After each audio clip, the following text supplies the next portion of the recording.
Welcome. I trust you are ready for a new mystery to unfold.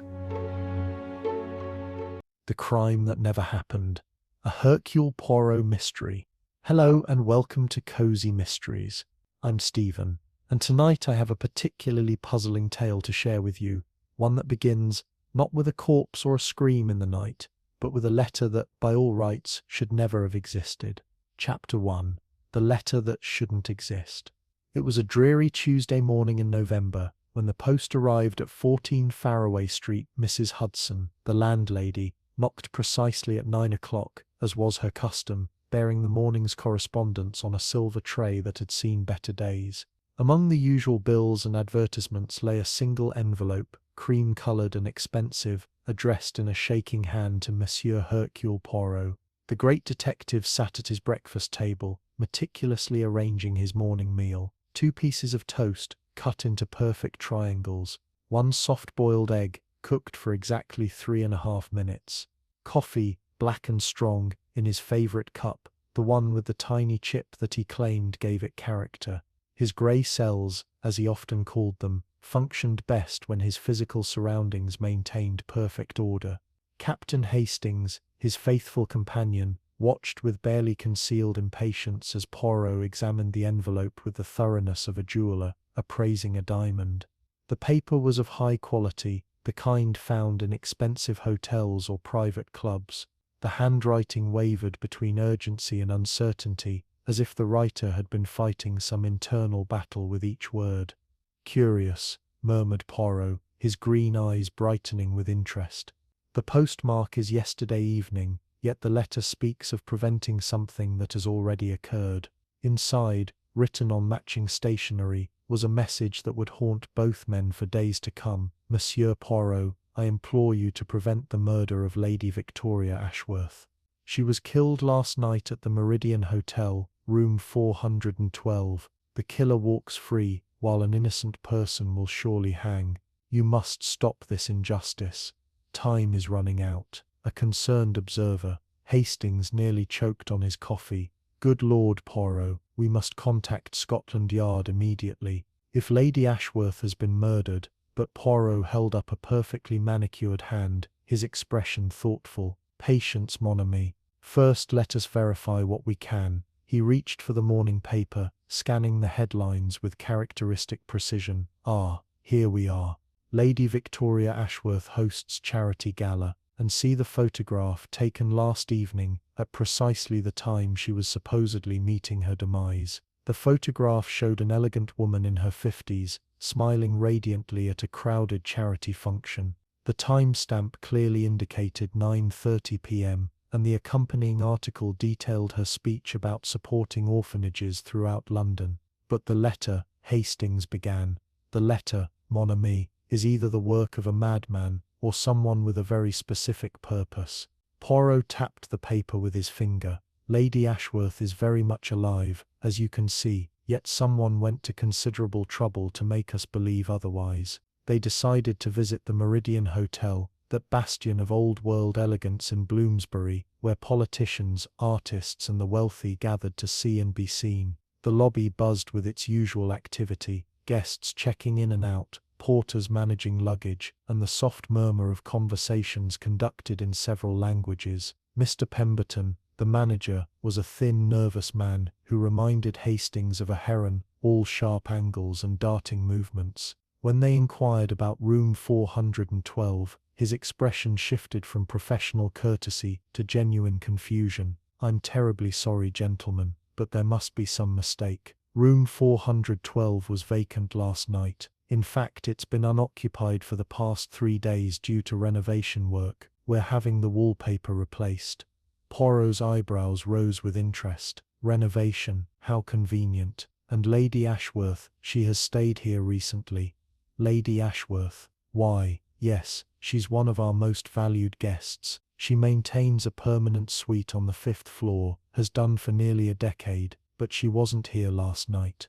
I can check the registry if you'd like." The registry confirmed Pemberton's words. Lady Ashworth's suite showed no activity for the past week, while room 412 remained marked as unavailable. Yet as they examined the ledger, Poirot noticed something that made him pause, a faint smudge near the entry for room 412, as if something had been erased and rewritten. "Most interesting," he murmured, running his finger along the page. "Tell me, Monsieur Pemberton, who has access to this registry?" "Well, myself, naturally. The night manager, Mr. Carlyle, and the desk clerks, though they wouldn't normally make changes without consulting management." As they left the hotel, Hastings found himself thoroughly bewildered. "I don't understand any of this, Poirot. If Lady Ashworth is alive and well, and no murder took place, then why—" "Ah, but that is where you are wrong, my friend." Poirot's eyes gleamed with the familiar light that appeared when a puzzle began to reveal its secrets. "A crime has indeed taken place, but perhaps not the crime we were meant to discover." The afternoon post brought no further mysterious correspondence, but Poirot spent the remainder of the day in deep contemplation, occasionally making notes in his precise handwriting. As evening approached, he finally spoke. "Tomorrow, Hastings, we shall pay a visit to Lady Victoria Ashworth herself. I have a feeling that our mysterious correspondent has done us a great service, though perhaps not in the way they intended." Chapter 2. The Lady Who Lived. The following morning found our duo standing before an impressive Georgian townhouse in Belgravia, its black door gleaming with fresh paint, and its brass nameplate polished to perfection. Lady Victoria Ashworth, it seemed, lived in the style befitting her status as one of London's most prominent philanthropists. The butler, who answered the door, was a man of impressive bearing, with silver hair and the kind of dignity that comes from years of serving the upper classes. His name was Fredericks, and he informed them with polite regret that Lady Ashworth was not receiving visitors. "I am afraid her ladyship is indisposed," he said with the practiced tone of one accustomed to turning away unwanted callers. "Perhaps if you could leave your cards." But Poirot had not gained his reputation by accepting such dismissals. With the flourish that never failed to impress, he produced a letter of introduction from Chief Inspector Japp, explaining that they were investigating a matter of utmost importance to Lady Ashworth's safety.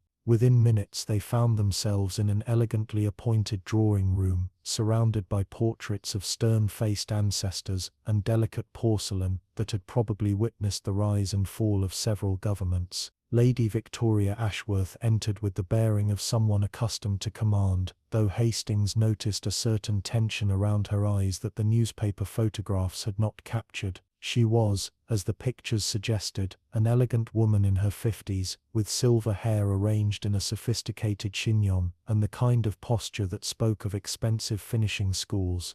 But there was something else, a wariness that seemed at odds with her reputation for fearless charity work. "Gentlemen," she said, settling into a chair with fluid grace, "Fredericks tells me you're here about my safety. I must confess, I'm rather puzzled." Poirot withdrew the mysterious letter, handling it with the care of an archaeologist examining a precious artifact. "We received this yesterday morning, madame. As you can see, it speaks of preventing your murder, a murder that allegedly occurred 2 nights ago at the Meridian Hotel." Lady Ashworth read the letter twice, her expression shifting from confusion to something approaching alarm. "This is quite extraordinary. I was nowhere near the Meridian Hotel that evening. I was at the Savoy, hosting a charity gala for the London Orphans Foundation. There are at least 200 witnesses." "Indeed, we have verified that," Poirot replied smoothly. "The question that intrigues me, madame, is not where you were, but why someone would want us to believe you were elsewhere, and dead." She set the letter down with hands that trembled slightly. "I cannot imagine. I lead a quiet life, Monsieur Poirot. My work with various charities keeps me busy, but I've made no enemies that I know of." "Perhaps," Hastings interjected, "someone is planning to harm you, and sent this letter as a sort of advance warning." But Poirot shook his head. "No, mon ami. This letter serves a different purpose entirely. Tell me, Lady Ashworth, have you noticed anything unusual recently? Any changes in your routine, your staff, your regular activities?" She considered this carefully. "Well, there is one thing. My companion, Miss Sarah Whitmore, left my employ rather suddenly last week. She'd been with me for nearly 3 years, and her departure was quite unexpected. She claimed a family emergency in Scotland, But, she paused as if uncertain whether to continue. But, Poirot prompted gently.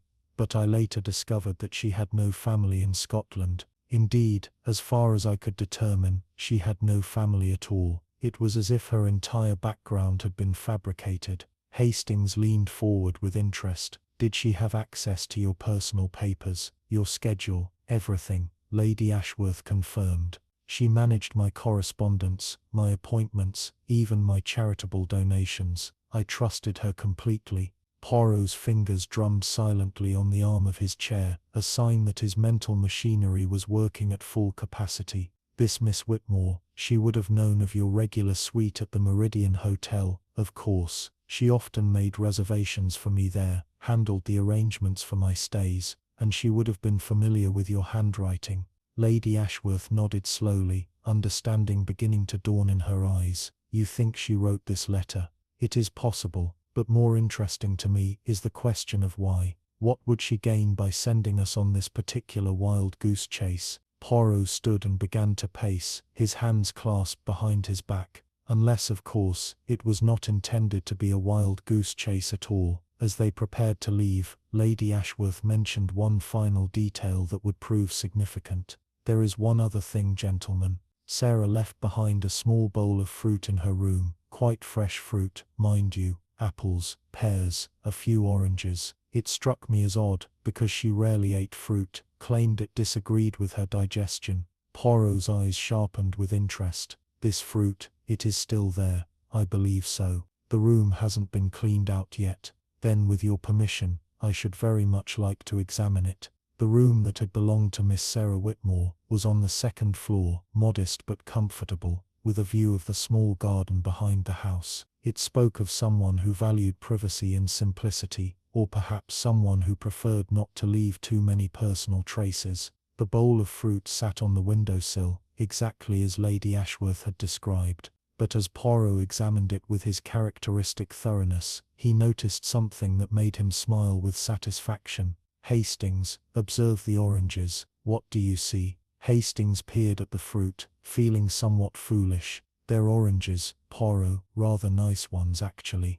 Look more closely, mon ami, at the small stickers. And then Hastings saw it, tiny price stickers, that indicated the fruit had been purchased from Harrods Food Hall, and more importantly, the date stamped on each sticker was from yesterday, a full week after Miss Whitmore had supposedly departed for Scotland. Someone, Poirot murmured with satisfaction, has been returning to this room. Chapter 3.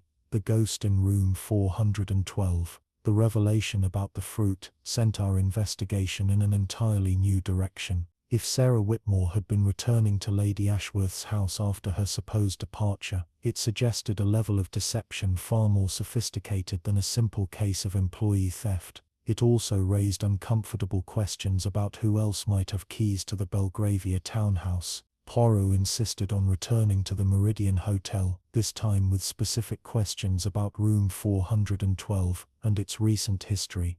Mr. Pemberton, the nervous manager, seemed even more agitated during their second visit, his heron-like neck twitching, as he consulted various ledgers and files. I've double-checked our records, gentlemen, he said, pushing his wire-rimmed spectacles up his nose. Room 412 has indeed been unoccupied for renovation, just as I told you yesterday. However, I did discover something rather odd. He produced a work order dated from the previous week. According to this, the renovation work was scheduled to begin on Monday, the day after Lady Ashworth was supposedly murdered in that very room. Rather coincidental timing, wouldn't you say? Hastings examined the document. Who authorized this renovation work? That's just it, Pemberton replied, wringing his hands. The order appears to have been submitted by someone with access to our internal systems, but there's no signature from any of our management staff. It's as if it materialized out of thin air.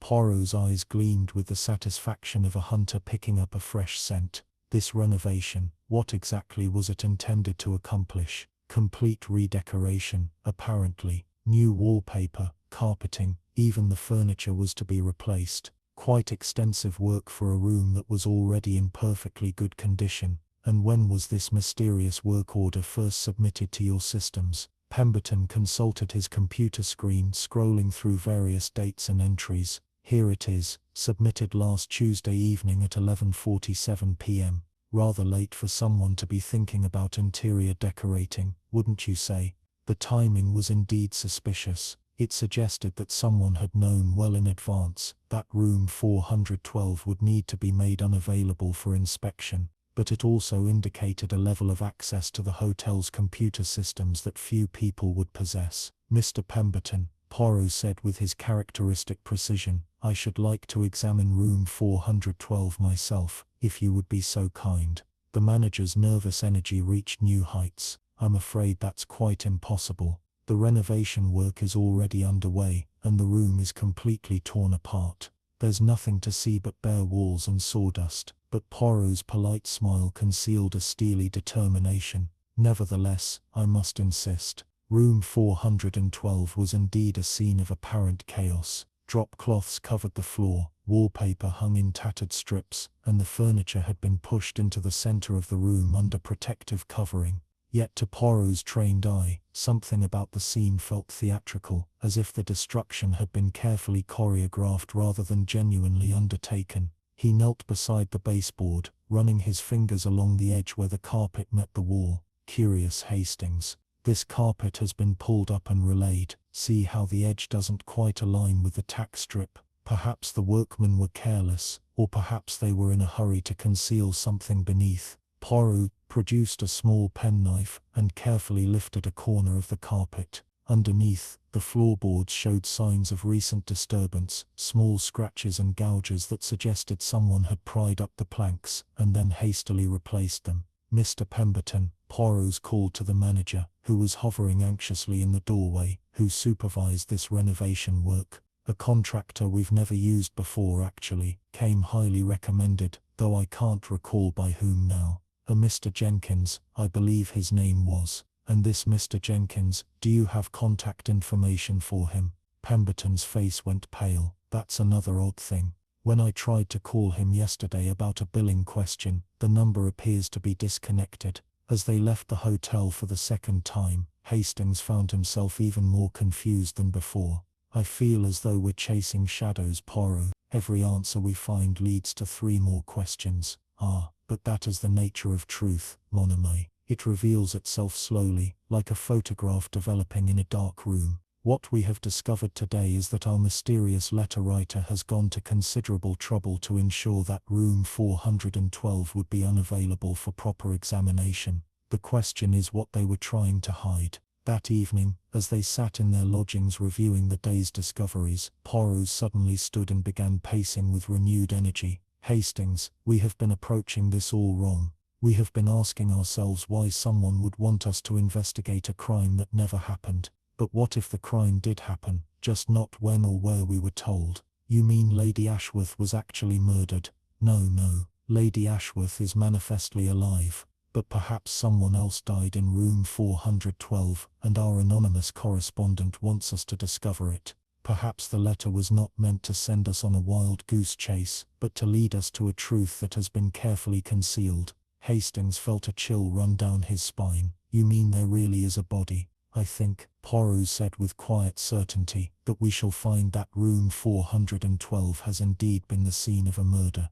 And I believe I know whose body lies beneath those hastily replaced floorboards." He picked up the mysterious letter again, studying it with fresh eyes. "Someone wanted us to investigate Lady Ashworth's supposed murder because they knew that investigation would lead us to room 412. They knew that a competent detective would not simply accept the surface explanation. They wanted us to dig deeper, quite literally. But who would go to such elaborate lengths?" Poirot's smile was grim. "Someone who cannot report the crime through normal channels. Someone who has reasons of their own for wanting justice but who cannot seek it openly. Someone who knows that the police would never believe their story, but who hopes that Hercule Poirot might." As if summoned by their conversation, a second letter arrived the next morning, this time slipped under their door during the night. It contained only 5 words, written in the same shaking hand: "Look for the birthday card." Chapter 4. The Secret in the Foundation.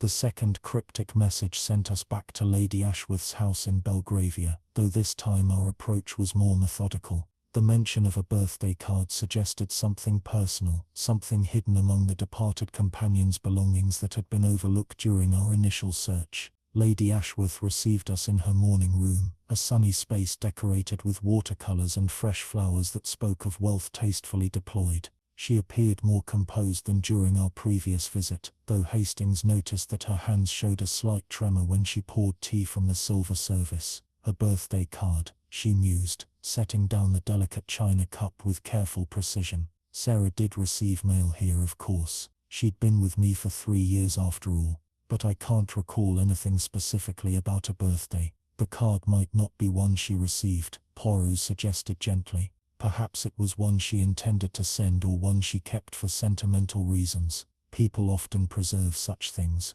We returned to Miss Whitmore's former room, this time conducting a more thorough search. The space had been cleared of most personal items, but Poirot's keen eye soon discovered what others had missed, a small writing desk in the corner whose drawer stuck slightly, suggesting something might be wedged behind it. With careful manipulation, he managed to extract a slim envelope that had fallen into the gap between the drawer and the desk frame. Inside was a birthday card of unremarkable design, roses and gold lettering, wishing a very happy birthday. But when Poirot opened it, his expression changed dramatically. The printed message had been supplemented with a handwritten note. "My darling Thomas, another year older, and no closer to being free. But I promise you, this will be the last birthday you spend in that terrible place. I'm going to get the money somehow, even if it means betraying her trust. All my love, Sarah." The card was dated 3 months earlier, and addressed to Thomas Whitmore at Pentonville Prison. "So," Lady Ashworth said quietly when we showed her the card, "she had family after all.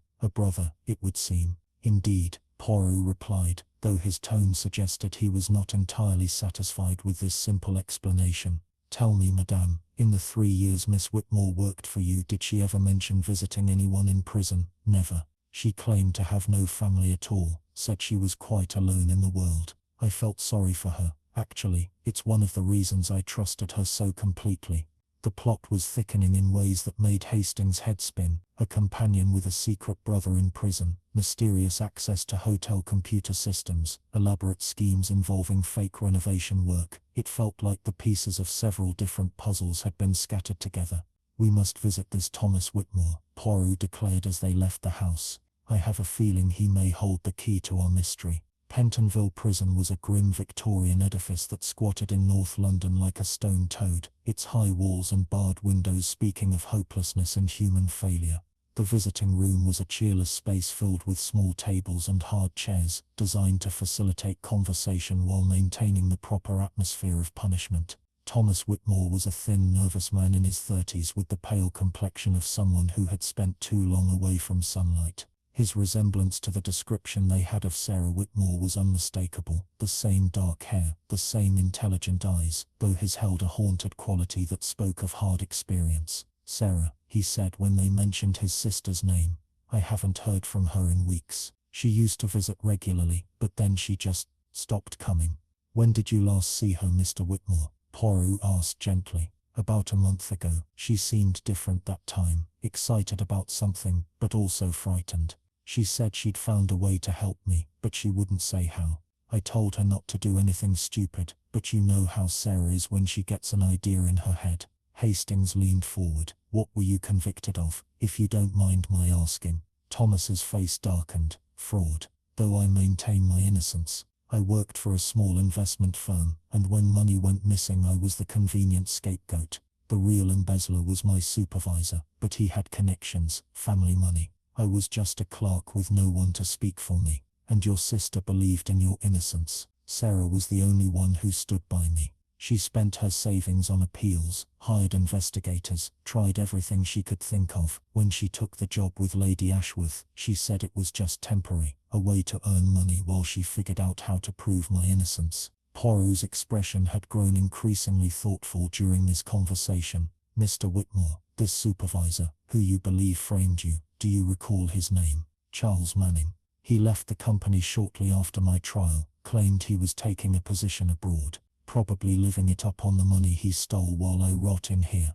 And you have had no contact with him since? None. Though Sarah mentioned she'd been trying to track him down, thought maybe she could find evidence that would exonerate me. She was always chasing after leads like that. As they left the prison, Hastings felt as though they were finally beginning to see the shape of the mystery. Those significant pieces remained missing. So Sarah Whitmore was trying to clear her brother's name by tracking down this Charles Manning character. Precisely. And I suspect she may have succeeded, with consequences neither she nor her brother anticipated. You think Manning killed her? I think, mon ami, that Sarah Whitmore discovered something that made her dangerous to someone. The question is whether she found Manning, or whether someone else entirely was threatened by her investigations. They spent the remainder of the day at Scotland Yard, where Chief Inspector Japp helped them research the case of Thomas Whitmore and the embezzlement at Hartwell and Associates. The details painted a picture of a small investment firm that had been systematically defrauded over a period of months, with evidence carefully planted to implicate Thomas while the real culprit covered his tracks.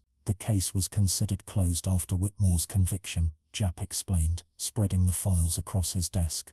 Though I remember there was some irregularities that bothered the investigating officers, but the evidence against Whitmore was solid, and his supervisor, this Manning fellow, had an airtight alibi for the key dates. What sort of alibi? Poirot inquired. He was in the hospital, having surgery for appendicitis. Couldn't have been transferring funds electronically while he was under anesthesia. But Poirot's eyes had taken on that particular gleam that meant his little grey cells were working overtime. Unless of course he had arranged for the transfers to occur automatically, using delayed electronic instructions. In those days such technology was new enough that few people understood its capabilities. Japp nodded slowly. It's possible, though we'd have needed computer experts to prove it, and the company claimed their systems couldn't support that kind of programming. Or perhaps, Poirot suggested quietly, someone at the company was lying. Chapter 5. The Trail of Electronic Breadcrumbs. Our investigation into the Hartwell and Associates embezzlement case led us down a rabbit hole of financial complexity that would have challenged even the most experienced fraud investigators. The company had been ahead of its time in adopting electronic banking systems, which in those days was still viewed with suspicion by many traditional financial institutions. Poirot arranged a meeting with Mr. Gerald Hartwell himself, the founding partner who had built the company from a small bookkeeping service into a respected investment firm. His offices in the city were housed in a converted Georgian building that managed to combine old-world elegance with modern efficiency, much like Hartwell himself, who appeared to be a man in his 60s with silver hair and the bearing of someone who had weathered many financial storms. The Whitmore case, he said with a slight frown when they explained their interest. Terrible business. That Thomas seemed like such a reliable young man. We were all shocked when the evidence came to light. Tell me about Charles Manning, Poirot requested. What was your impression of him? Hartwell's expression became more guarded. Charles was ambitious, I'll give him that. Perhaps too ambitious for his own good. He came to us with excellent references, claimed to have innovative ideas about electronic banking that could revolutionize our operations. And these innovations, they involved automated transaction systems, among other things. Yes. Charles convinced me to invest heavily in new computer equipment, said it would allow us to process transfers much more efficiently. It was expensive, but he assured me it would pay for itself within a year. Hastings leaned forward with interest. Did it? That's the odd thing, it did, remarkably well. Our electronic transaction volume increased dramatically in the months before Thomas's arrest. Of course, after the embezzlement was discovered, we realized that much of that activity had been fraudulent. Poirot made a note in his small leather notebook. This computer system that Mr. Manning installed, who else had access to it? Charles trained several of our staff, but he maintained administrative access himself, said it was necessary for security purposes. Hartwell paused, as if realizing something for the first time. Come to think of it, he was rather secretive about the technical details, always claimed they were proprietary innovations, and after his departure, we had to hire outside consultants to understand how the system worked. Cost us a fortune, and even then they said some of the programming was so unusual they couldn't fully explain it. As they left Hartwell's office, Poirot's expression was thoughtful. I begin to see the shape of our mystery, Hastings. Charles Manning created a system that allowed him to embezzle funds while establishing an alibi. The automated transfers occurred while he was in hospital, making it appear impossible for him to be the culprit. But surely the hospital records would prove he was incapacitated. But that assumes the transfers actually occurred when the records indicated. What if the computer system was programmed to falsify the timestamps? What if the money was actually transferred days or weeks earlier, but the electronic records were altered to make it appear they happened during Manning's hospitalization? It was an ingenious theory, but proving it would require expertise they didn't possess. Fortunately, Poirot had contacts throughout London's professional community, including a young computer specialist named David Reynolds, who had made a reputation for himself unraveling complex electronic crimes. Reynolds was a lean, intense young man with the pale complexion and thick glasses that seemed standard equipment for his profession. His office in Bloomsbury was cluttered with computer equipment, printouts, and technical manuals that suggested a mind capable of thinking in the abstract mathematical terms that governed electronic systems. Timestamp manipulation was definitely possible with the systems available 3 years ago, he confirmed after reviewing the case files. Quite sophisticated for its time, actually. Most people assumed computer records were impossible to falsify, which made it an almost perfect crime. Could you prove such manipulation occurred? Poirot asked. Possibly, if I could examine the original system, but according to these records, Hartwell and Associates replaced all their computer equipment after the embezzlement was discovered. They claimed it was for security reasons, but it's convenient for anyone trying to cover their tracks. Hastings felt a familiar frustration building. So we're back where we started. But Reynolds held up a finger. Not necessarily. Electronic transactions leave traces in multiple systems: the sending bank, the receiving bank, intermediate routing servers. If Manning was as clever as you suggest, he might have covered his tracks at Hartwell and Associates, but he couldn't control every system his transactions touched. The next 3 days were spent in a tedious examination of bank records, transaction logs, and computer printouts that would have tested the patience of a saint. Reynolds worked with the methodical precision of a scholar translating ancient texts, cross-referencing timestamps and comparing electronic signatures across multiple systems. Finally, he emerged from his data-filled cocoon with a smile of satisfaction. "Got him," he announced simply. The evidence was technical but damning. The timestamps on the fraudulent transactions showed subtle inconsistencies that indicated they had been altered after the fact. More importantly, the electronic signatures embedded in the data revealed that the transactions had been initiated from Manning's personal computer, not from the Hartwell and Associates system as the records claimed. He was clever, Reynolds explained, but not quite clever enough. He assumed no one would think to look at the embedded metadata in the transaction records. The timestamps could be changed, but the source identifiers were harder to falsify. Poirot studied the printouts with satisfaction. So Thomas Whitmore was innocent, just as his sister believed. Completely. Manning programmed the system to transfer funds to accounts he controlled, then altered the records to make it appear the transfers occurred while he was in hospital. Thomas was set up to take the fall, but this still doesn't explain what happened to Sarah Whitmore, Hastings pointed out. Even if she discovered this evidence, why would someone kill her for it? Poirot's expression grew grim. Because, mon ami, she did not merely discover the evidence. I believe she attempted to use it, and in doing so she signed her own death warrant. As if to confirm his words, a third letter arrived that evening, slipped under their door like the previous one. This time the message was longer, but no less cryptic. She found the proof but wanted money, not justice. Meet me tomorrow at midnight in room 412. Come alone, or the truth dies with her. Chapter 6. The Midnight Revelation. The third letter presented us with a dilemma that highlighted the moral complexities of detective work. Someone was offering to reveal the truth about Sarah Whitmore's fate, but only under conditions that violated every principle of safe investigative practice. Meeting alone in room 412 at midnight was either the breakthrough we needed or an elaborate trap designed to silence us permanently.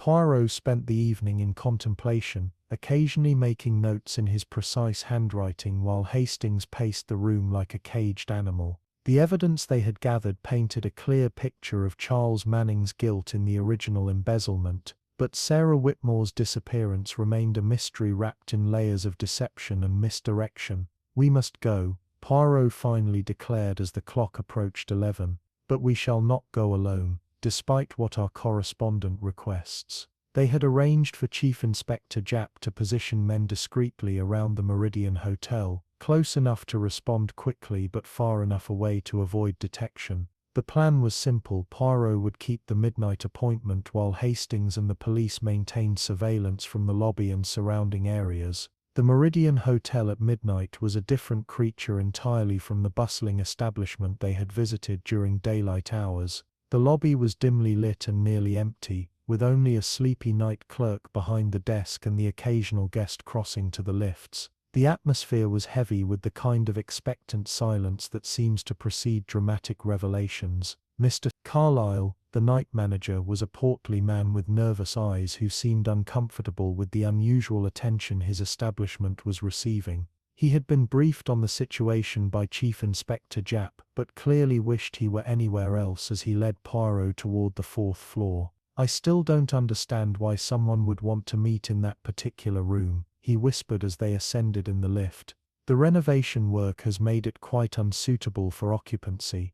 "Perhaps," Poirot replied quietly, "that is precisely why they chose it." Room 412 was indeed a scene of apparent chaos, though Poirot's trained eye noted that the destruction seemed more theatrical than practical. The furniture was covered with drop cloths, tools were scattered about as if abandoned mid-project, and the wallpaper hung in carefully calculated strips that suggested careless workmanship while actually concealing the room's true condition. At precisely midnight, a soft knock came at the door. Poirot opened it to reveal a figure that made his eyebrows rise in surprise: Mr. Pemberton, the nervous hotel manager they had met on their first visit. "I suppose you're wondering why I asked you here," Pemberton said, his usual agitation replaced by a strange calm that was somehow more unsettling than his previous nervousness. "Indeed I am," Poirot replied, stepping aside to allow the manager to enter.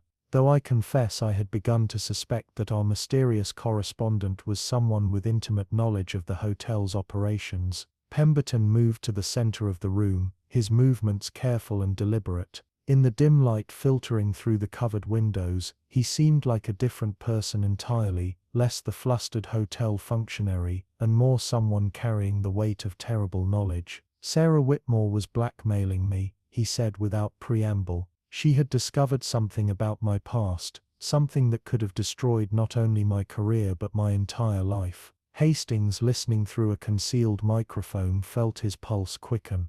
This was the confession they had been waiting for, but something about Pemberton's tone suggested the story was far from over.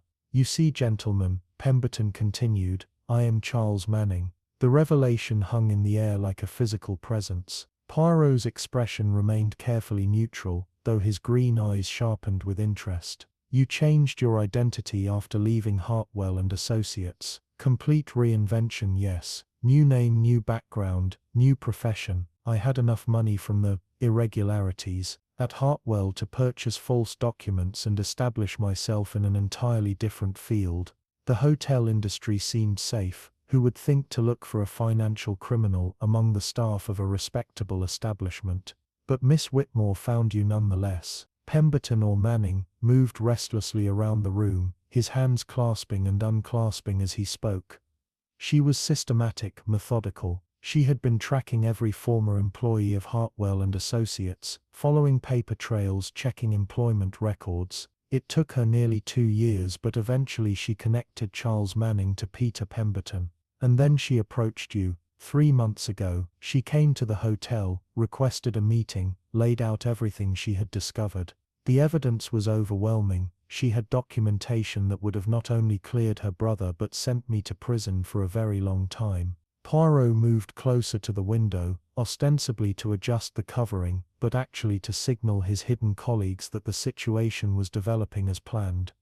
"But instead of taking this evidence to the authorities, she offered you an alternative. £50,000, Manning confirmed bitterly. She said it wasn't about the money, claimed she just wanted enough to hire the best barristers to clear her brother's name. But we both knew what it really was: extortion, pure and simple. And you agreed to pay. What choice did I have? I had built a new life, earned respect in my profession. The thought of losing everything again. He trailed off, lost in memories of desperation and fear. Hastings, still listening from his position in the lobby, found himself thinking about the moral complexities of justice. Sarah Whitmore had discovered evidence that could free an innocent man, but she had chosen blackmail over legal channels. Was she a victim or a criminal herself? But something went wrong with your arrangement, Poirot observed. Manning's laugh was hollow and bitter.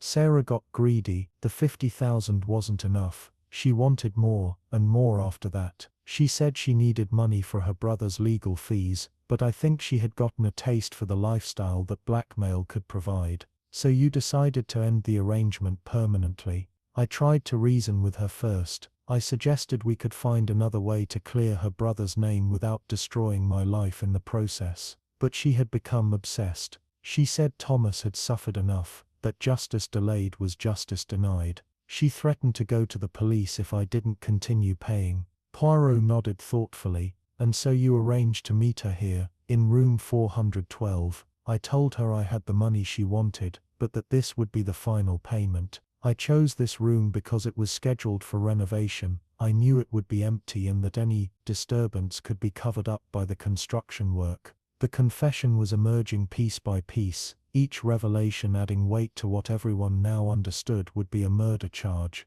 But Poirot sensed there were still crucial details missing from the story. How did you gain access to the hotel's computer systems to authorize the fake renovation work? Manning seemed almost proud of his technical prowess. The skills that allowed me to embezzle from Hartwell and Associates served me well in my new profession. Hotel management systems are quite sophisticated these days, but they're not immune to someone who understands how electronic records can be manipulated. And the false work order, submitted after midnight, when the night staff was minimal and unlikely to question administrative decisions, I backdated it to appear as though the renovation had been planned for weeks. As Manning continued his confession, Poirot began to understand the careful planning that had gone into both the original crime and its cover-up. This was not a man who acted impulsively. Every detail had been considered, every contingency planned for. What happened when Miss Whitmore arrived for your meeting? Manning's composure finally began to crack. She came here expecting money, but I had decided I couldn't continue living under her threats. We argued. She became quite hysterical when I refused to pay. She said she would destroy me, that she would make sure I spent the rest of my life in prison. And then, I pushed her. She fell and struck her head on the corner of the dresser. It happened so quickly. One moment we were arguing, the next she was lying motionless on the floor. Poirot's expression remained carefully neutral. Was she dead? I thought so at first. There was so much blood. But when I checked for a pulse, she was still alive, though unconscious. I knew I should call for help, but I panicked. All I could think about was that everything I had built would be destroyed. The room fell silent, except for the distant sounds of London traffic filtering through the windows. Hastings, still listening through the concealed microphone, felt a chill as he realized they were about to hear the details of a deliberate murder. "What did you do?" Poirot asked quietly. Manning's voice dropped to barely above a whisper. "I suffocated her with one of the pillows. She never regained consciousness. I told myself it was merciful, that she wouldn't suffer, but I knew I was simply protecting myself." The confession complete, Manning stood in the center of the room like a man awaiting judgment. But Poirot had one final question that would determine whether justice could truly be served. "Where is her body, Mr. Manning?" Chapter 7, Beneath the Floorboards. Manning's answer to Poirot's crucial question came with the weary resignation of a man who had carried a terrible burden for too long. He moved to the corner of the room where the carpet had been hastily relayed, kneeling beside the baseboard with the careful precision of someone repeating a familiar action. "I knew the renovation work would provide the perfect cover," he said, running his fingers along the edge where Poirot had earlier noticed the misaligned carpet. The construction noise, the excuse to have tools and equipment in the room, the reason to keep guests away, it was almost too convenient to resist. With practiced movements he began to pull up the corner of the carpet, revealing the scratched and gouged floorboards that Poirot had observed during their earlier examination. I worked through the night, prying up these boards, digging into the subflooring beneath. The old Victorian construction made it easier, thick planks with plenty of space underneath. Hastings, still monitoring from the lobby, felt his stomach turn as he realized they were about to uncover the physical evidence of Sarah Whitmore's murder. Chief Inspector Japp and his men were positioned throughout the hotel, ready to move at Poirot's signal, but the detective seemed determined to extract every detail of the confession before revealing their presence. It must have been difficult work, Poirot observed with the detached professionalism that allowed him to discuss even the most horrific crimes with clinical precision. Harder than I expected, Manning admitted, continuing to pull up carpet and expose the disturbed floorboards.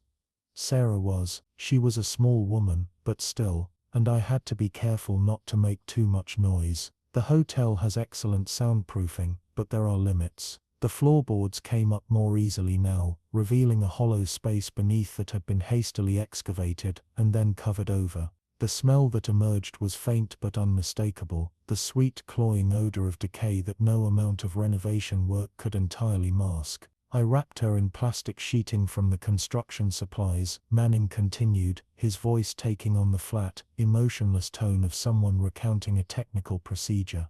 Then I covered her with quick-setting concrete, the kind contractors use for emergency repairs. It hardens fast and would hide everything.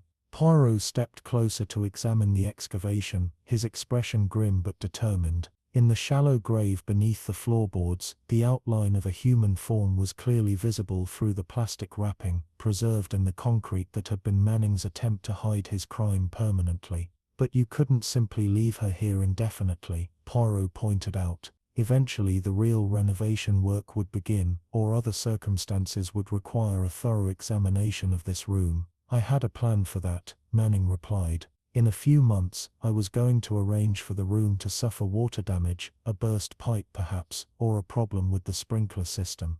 The resulting repair work would require completely replacing the subflooring, and I could arrange for discreet disposal during the reconstruction. It was a chillingly methodical approach to concealing murder, the kind of long-term planning that spoke to Manning's experience with manipulating systems and covering his tracks. But it also revealed the fundamental flaw in his reasoning, the assumption that he could control every variable and anticipate every complication. What you could not foresee, Poirot said quietly, was that someone else knew about your meeting with Miss Whitmore. Manning's head snapped up, his eyes wide with surprise. What? That's impossible. No one else knew. Ah, but you are wrong, monsieur. Someone did know, and that someone has been trying to lead us to this discovery through a series of carefully crafted letters. Someone who could not report the crime directly, but who hoped that Hercule Poirot would uncover the truth. The realization dawned on Manning's face like a slow sunrise.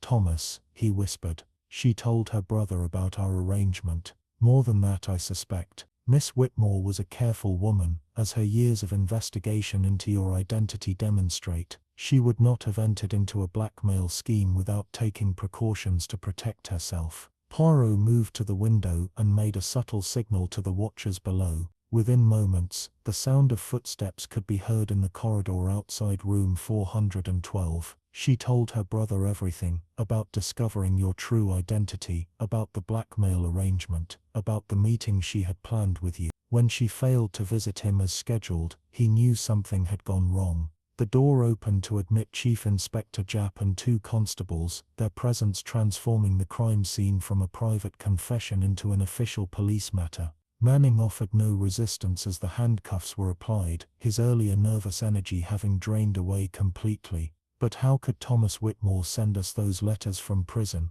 Hastings asked as he finally joined the group in room 412. Surely his correspondence would be monitored and censored. Poirot smiled with the satisfaction of a puzzle solver placing the final piece. Because he had help from someone on the outside, someone who believed in his innocence and was willing to act as his intermediary, someone who had access to high-quality stationery and the freedom to move about London delivering messages, his barrister. Japp suggested. Better than that, Poirot replied. Someone with the moral authority to ensure that justice would be pursued regardless of the personal cost. As if summoned by the conversation, another figure appeared in the doorway, Lady Victoria Ashworth herself, dressed in a dark coat and looking considerably older than when they had first met her in the comfort of her Belgravia drawing room. "I'm sorry for the deception, gentlemen," she said quietly, "but Thomas convinced me that this was the only way to ensure the truth would come to light."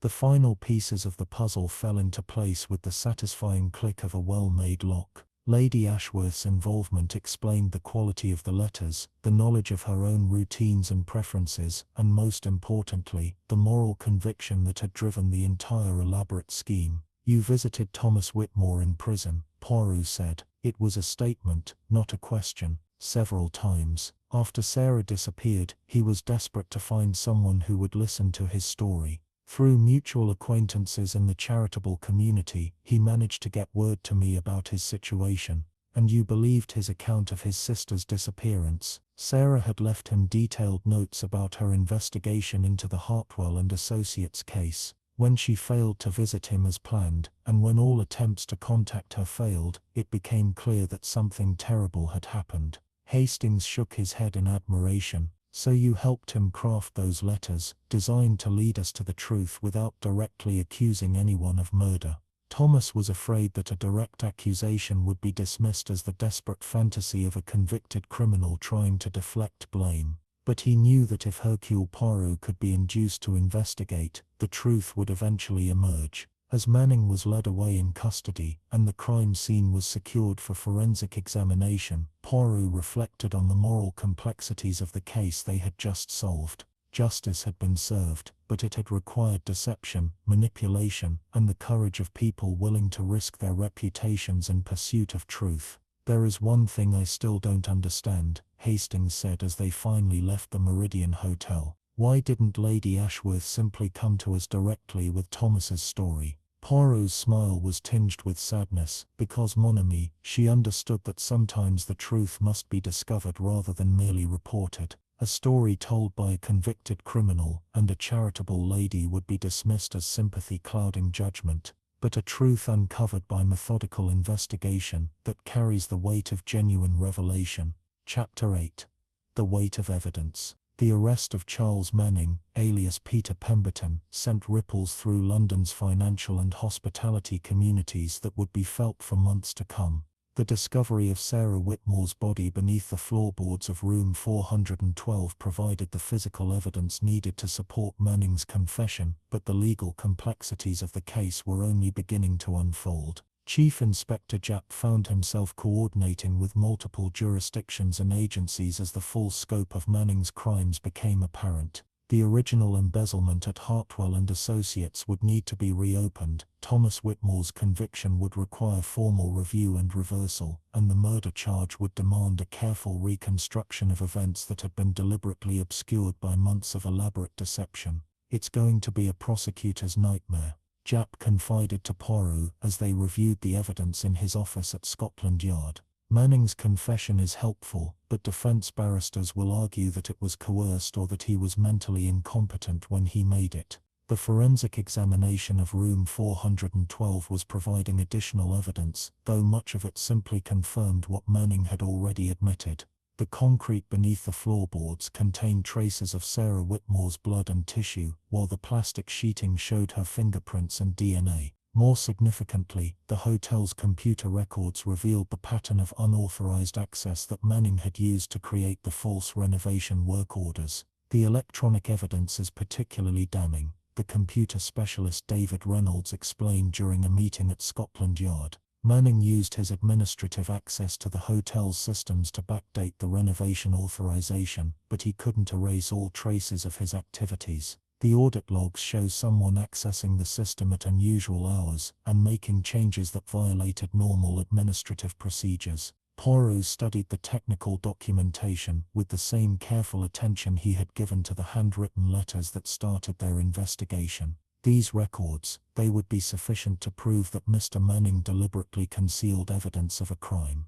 The timing is too convenient to be coincidental, and the pattern of access shows clear intent to obstruct any investigation into room 412. Meanwhile, the process of clearing Thomas Whitmore's name was proceeding with bureaucratic efficiency that would have been impossible without the electronic evidence Reynolds had uncovered.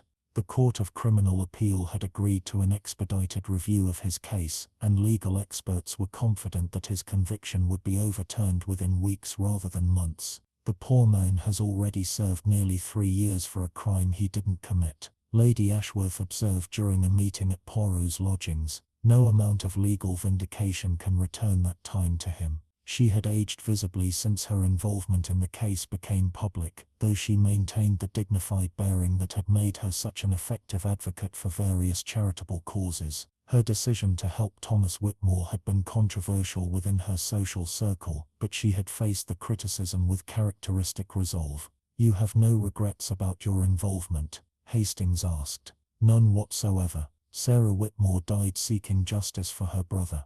The least I could do was ensure that her sacrifice served its intended purpose." The moral dimensions of the case continued to trouble Hastings as he reflected on the various motivations and actions that had led to tragedy. Sarah Whitmore had chosen blackmail over legal channels, Manning had chosen murder over exposure, and Thomas Whitmore had chosen elaborate deception over direct appeals for help. "It seems to me," he confided to Poirot, "that everyone involved made questionable moral choices at various points." "Ah, but that is the nature of human behavior, mon ami. People faced with desperate circumstances often abandon their normal ethical standards. The question is not whether they acted perfectly, but whether justice ultimately prevailed." The question of justice was complicated by the discovery of additional victims of Manning's crimes. His work at the Meridian Hotel had provided him with access to wealthy guests whose financial information he had systematically exploited. A thorough audit revealed a pattern of credit card fraud, identity theft, and other financial crimes that had netted him substantial sums over his 3 years in the hotel industry. He used his position to copy credit card information, steal personal documents from guests' rooms, and even blackmail wealthy patrons whose activities he had observed, Japp explained. "The Meridian Hotel is cooperating fully, but their reputation may never recover from the scandal." Mr. Hartwell, the founding partner of the investment firm where Manning had originally committed fraud, visited Poirot to express his gratitude for uncovering the truth about Thomas Whitmore's innocence. But his satisfaction was tempered by the realization that his company's reputation had also suffered lasting damage. "We pride ourselves on integrity and careful oversight," he said sadly. "The fact that Manning was able to manipulate our systems so easily raises questions about our procedures that will take years to answer." The technical aspects of Manning's crimes were drawing attention from financial regulators and computer security experts who recognized the implications for electronic banking systems throughout London. If one skilled criminal could manipulate timestamps and transaction records so effectively, how many other similar crimes might be going undetected? "This case will change how financial institutions approach computer security," Reynolds predicted. The techniques Manning used were sophisticated but not unique. Other criminals with similar skills could be operating right now without detection.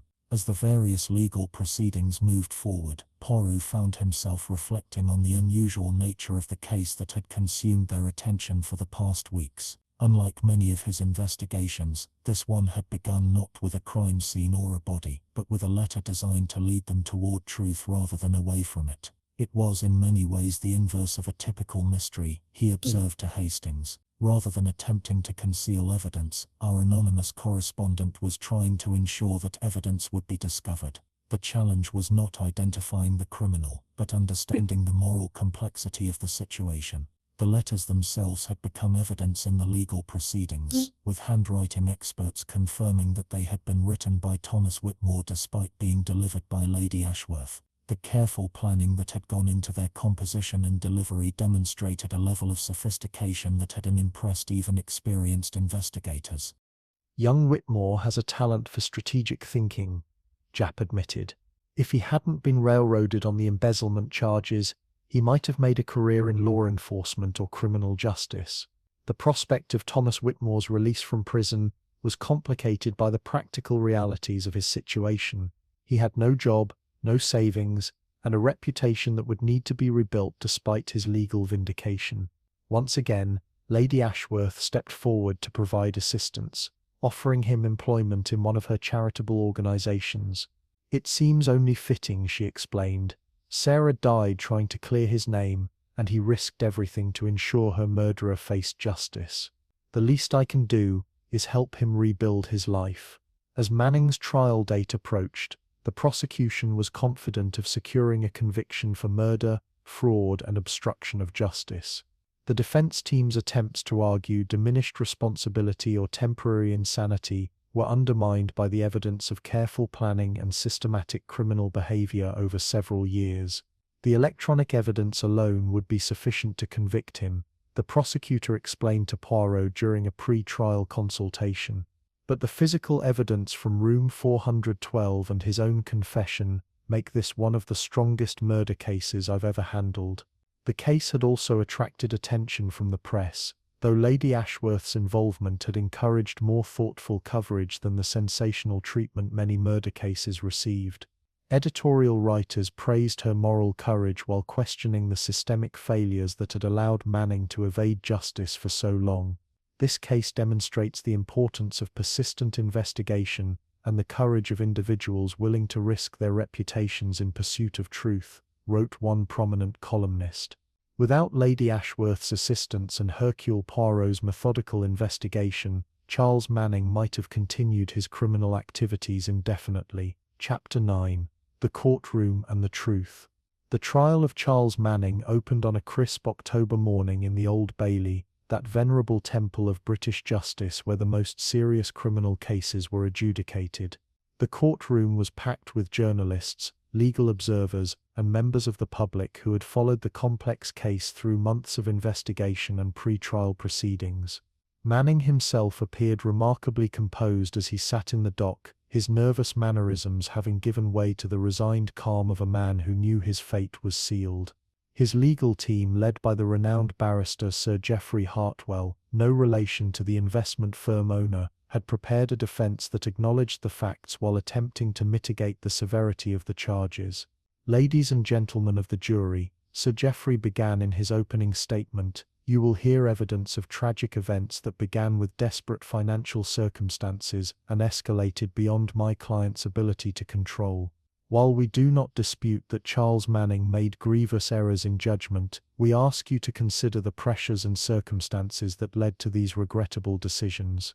The prosecution, led by Sir James Morrison QC, took a decidedly different approach. "You will hear evidence of a calculating criminal who systematically defrauded multiple victims, assumed a false identity to evade justice, and ultimately committed murder to protect his ill-gotten gains. This is not a case of momentary weakness, but of sustained criminal enterprise carried out with deliberate precision." Poirot and Hastings had been called as key witnesses, and their testimony would provide the jury with a detailed account of the investigation that had unraveled Manning's carefully constructed deceptions. But first, the prosecution needed to establish the foundation of facts that would support their case. Thomas Whitmore was the opening witness, and his appearance in the courtroom marked a dramatic transformation from the broken man they had met in Pentonville prison. His conviction had been formally overturned the previous month, and he had been released to begin rebuilding his life with Lady Ashworth's assistance. Though still pale from his years of incarceration, he spoke with quiet dignity about his sister's investigation into the original embezzlement. "Sarah never doubted my innocence," he testified. "She spent every penny she had, and devoted 3 years of her life, to proving that I had been framed. She was methodical, determined, and completely fearless in pursuing the truth." The prosecution introduced evidence of Sarah Whitmore's investigation, including the detailed notes she had kept while tracking down Charles Manning's new identity. Her research had been thorough and professional, utilizing public records, employment databases, and personal interviews to trace the movements of former Hartwell and Associates employees. "She approached it like a professional investigator," Thomas explained. "She had charts, timelines, photographs, everything organized in a way that would stand up to legal scrutiny. When she finally identified Manning as Peter Pemberton, she had documented proof that would have convinced any reasonable person." The defense's cross-examination attempted to portray Sarah Whitmore as an amateur investigator whose enthusiasm had exceeded her judgment, but Thomas's testimony remained consistent and compelling. His love for his sister was evident, but so was his clear-eyed assessment of her strengths and weaknesses. Sarah was impulsive sometimes, he admitted, but she was also brilliant and determined. If she said she had evidence that would clear my name, I believed her completely. The computer specialist David Reynolds testified about the technical evidence that had proven Manning's manipulation of electronic records, both at Hartwell and Associates and at the Meridian Hotel. His explanation of timestamp falsification and system access logs was necessarily technical, but the jury seemed to grasp the essential point that Manning had used sophisticated knowledge to commit and conceal his crimes.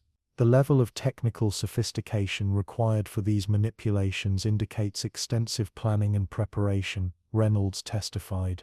This was not the work of someone acting impulsively, but of a person with deep knowledge of computer systems and considerable experience in covering electronic tracks.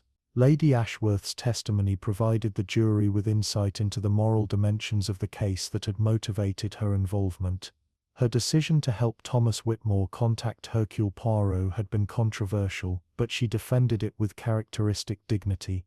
I believed then, as I believe now, that justice requires more than following proper procedures, she testified.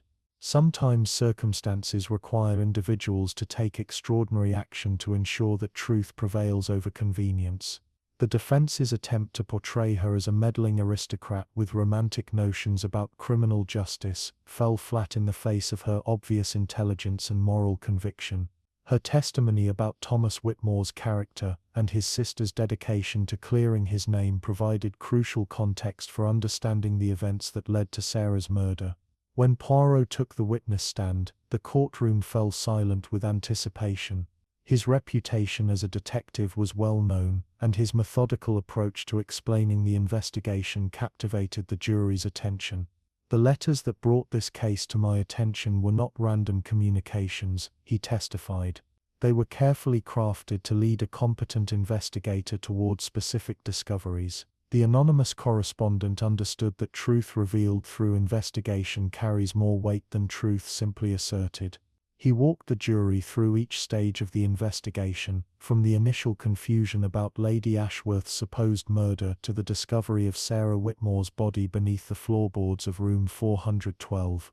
His testimony demonstrated how seemingly contradictory evidence had gradually revealed a coherent pattern of deception and crime.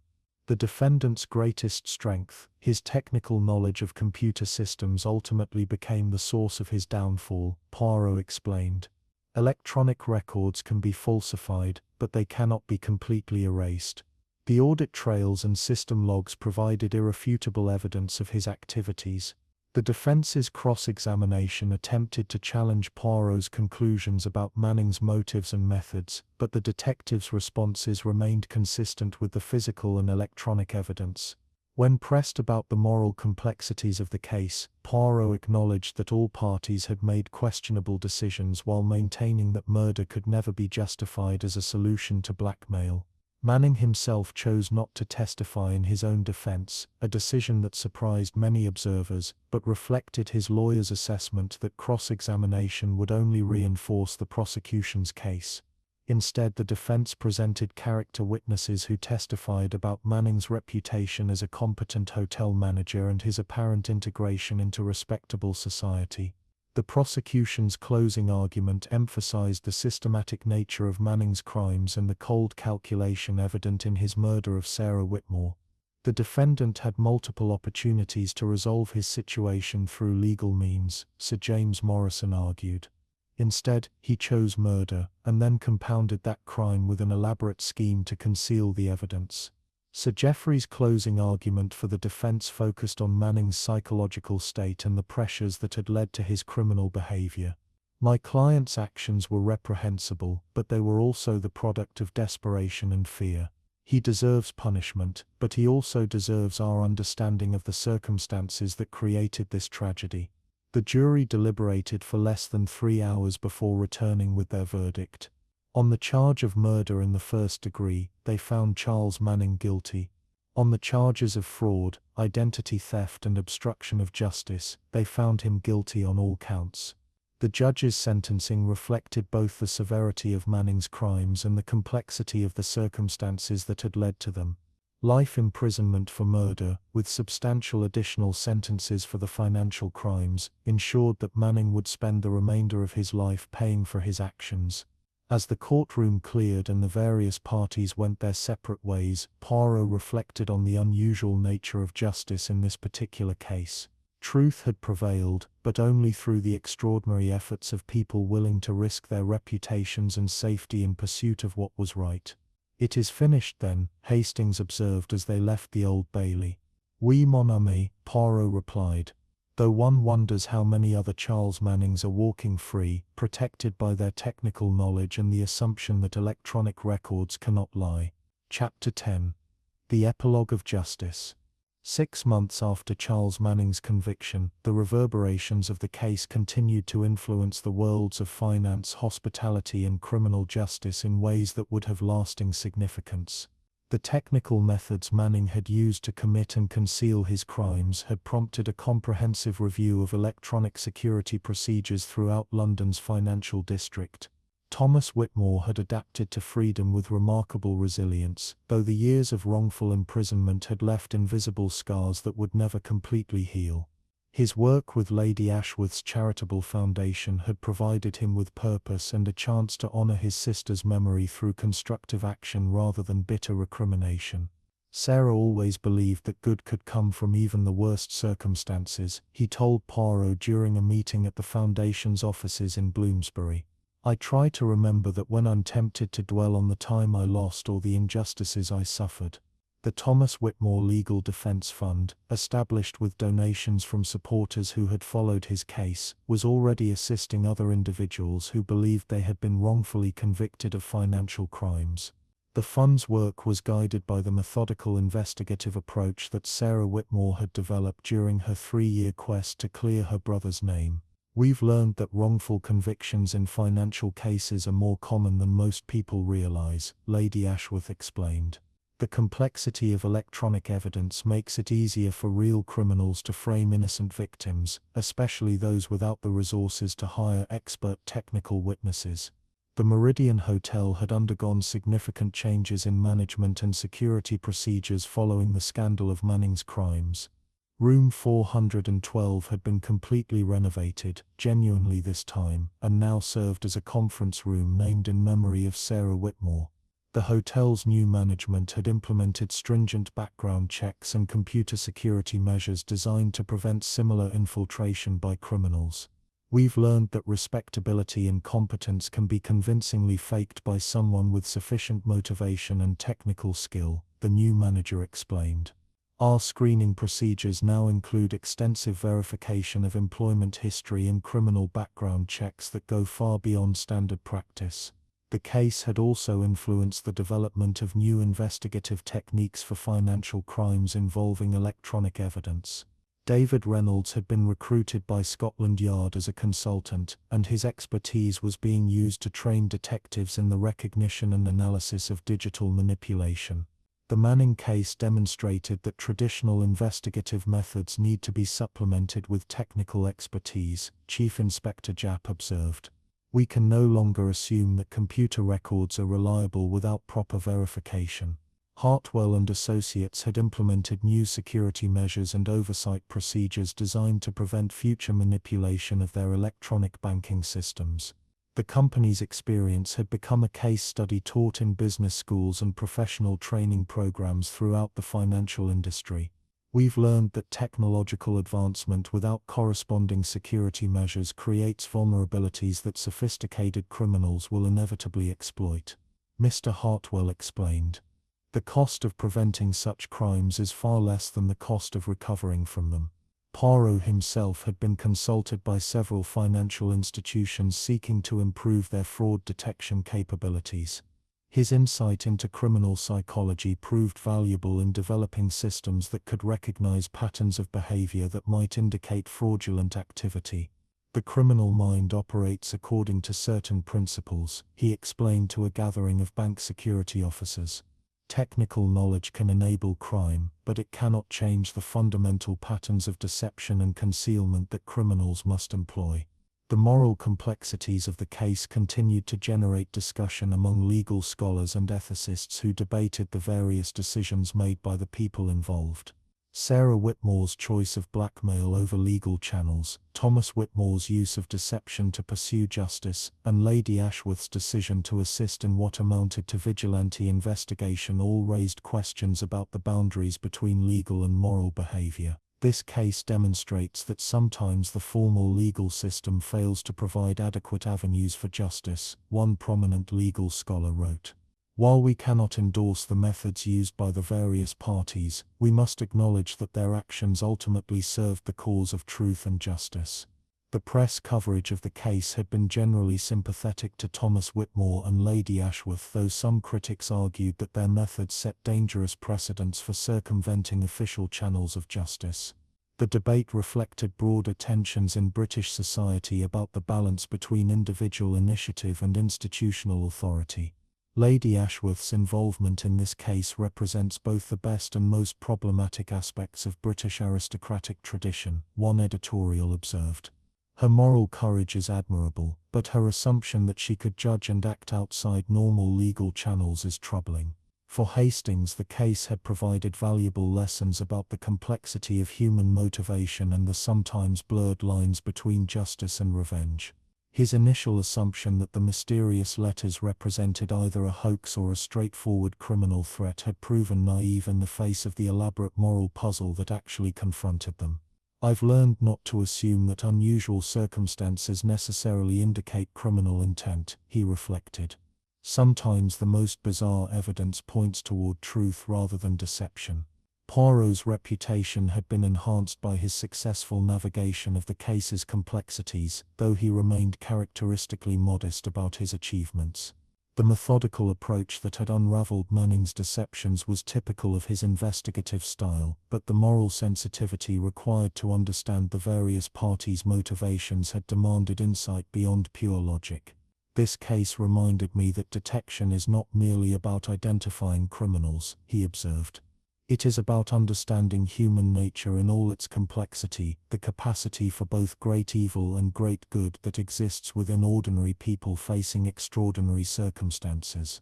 The memory of Sarah Whitmore had been honored through the establishment of an investigative scholarship at London University, funded by donations from people who had followed her story. The scholarship supported students studying criminal justice, computer science and related fields, with the goal of training a new generation of investigators equipped to handle increasingly sophisticated forms of crime. Sarah's dedication to justice and her innovative investigative methods represent the kind of thinking we need to combat modern criminal enterprises, the scholarship committee announced. Her tragic death should inspire others to continue the work she began. The anniversary of Sarah Whitmore's murder was marked by a memorial service at St. Martin-in-the-Fields, attended by her brother Lady Ashworth, and many others who had been touched by her story. The service emphasized not the tragedy of her death, but the triumph of the justice that had ultimately been achieved through her sacrifice. Sarah died believing that truth would prevail, Thomas said in his brief remarks. The fact that her murderer faced justice, and that the innocent man he had framed was freed, proves that her faith was not misplaced. Manning himself remained in Pentonville prison, serving his life sentence with the same methodical approach he had once applied to his criminal enterprises. Prison officials reported that he had become a model prisoner, using his technical skills to assist with computer training programs for inmates seeking to develop legitimate employment skills. He seems to have found a form of redemption through helping others, the prison chaplain observed. Whether this represents genuine remorse, or simply adaptation to his circumstances is difficult to determine, but his contributions to our educational programs have been valuable. The case files from the Manning investigation had been archived at Scotland Yard, where they served as training materials for detective courses and fraud investigation seminars. The complexity of the evidence and the innovative methods used to uncover the truth made it an ideal case study for teaching advanced investigative techniques. The Manning case demonstrates the importance of keeping an open mind when confronted with seemingly contradictory evidence, instructors would tell their students. The most important breakthroughs often come from questioning assumptions rather than following obvious leads. As winter gave way to spring, and the immediate aftermath of the case faded into memory, Poirot found himself reflecting on the larger implications of what they had uncovered. The technological advances that had enabled Manning's crimes were accelerating rapidly, suggesting that new forms of criminal sophistication would emerge faster than law enforcement could adapt. We have entered an age where traditional methods of investigation must be supplemented with technical expertise, he observed to Hastings during one of their evening conversations. The criminal who understands computer systems has advantages that would have been unimaginable to previous generations of lawbreakers. The moral questions raised by the case continued to occupy his thoughts as well. The decision by Thomas Whitmore and Lady Ashworth to pursue justice through unconventional means had ultimately proved correct, but it had required them to engage in deception and manipulation that violated conventional ethical standards. Justice and law are not always identical, Poirot mused. Sometimes the pursuit of what is right requires actions that are technically wrong. The challenge for those of us who serve justice is knowing when such contradictions are justified.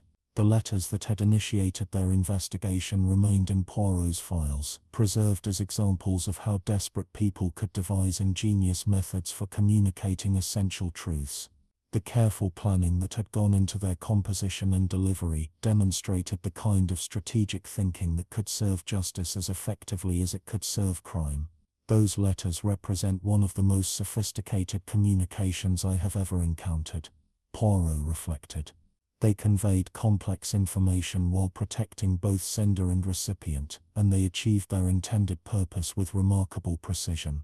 Hastings had come to appreciate the moral courage required by all the participants in the case, from Sarah Whitmore's dangerous investigation to Lady Ashworth's willingness to risk her reputation for a stranger's cause. The comfortable assumptions about right and wrong that had guided his earlier thinking had been challenged by the complexity of circumstances that defied simple moral categories. I've learned that heroism often involves making difficult choices without the luxury of knowing how they will turn out, he said. Sarah Whitmore couldn't have known that her investigation would lead to her death, but she pursued justice anyway. That kind of courage is rarer than we like to think.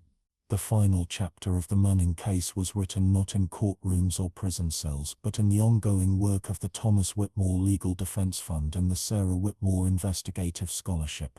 The foundation that Lady Ashworth had established was helping other victims of wrongful conviction, while the scholarship was training a new generation of investigators equipped to handle sophisticated financial crimes. Justice in this case was not achieved through a single dramatic revelation, Poirot observed, but through the accumulated efforts of people who refused to accept convenient falsehoods. The real lesson is that truth requires constant vigilance and the courage to question authority when authority is wrong.